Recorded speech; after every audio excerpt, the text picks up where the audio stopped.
direct mail very successfully, both for existing customers and to acquire new customers. Now, the downside of direct mail is that it's expensive because you're paying for the printing and you're paying for postage, which continues to increase. But there are many customers, and certainly many of our customers, who prefer to interact with us using direct mail. And in fact, some of them actually don't even order online or through the 800 number. They actually send back payment with an order form in a prepaid business reply envelope, which I think is interesting. But the thing about direct mail in general is that many of the formats that we use allow for a larger, bigger story to be told, because you've got a lot of, quote, real estate available. So you've got a letter, which could be multiple pages. You've got a brochure, and it allows you to really tell a story about the product.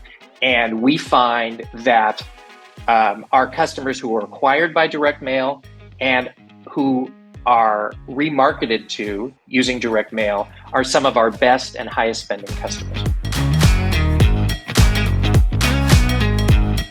We're living in a digital age, of course, but there are still lots of people who prefer to interact with a company using direct mail, the tried and true tactic that's been used for 100 years.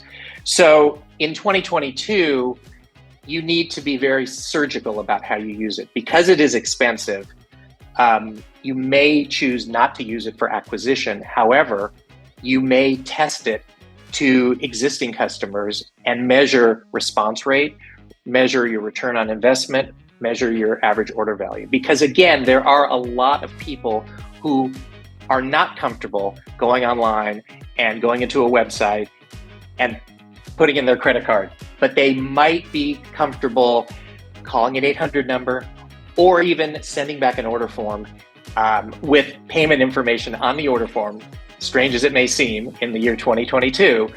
And we want to take advantage of those customers, because if we don't offer those kinds of services, then those customers are going to buy somewhere else.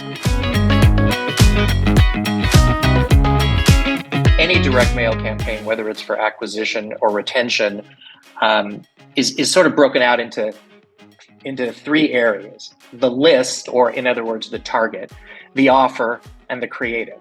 And list and offer together probably represent about 80% of the success of any campaign. So taking them individually, list, or the target, who are you talking to? So you need to make sure that you're talking to an audience that is likely to be interested in your product and in your offer, and frankly, ordering the product. So you have the list or the audience. Then you have the offer. What is it that you're going to be giving people?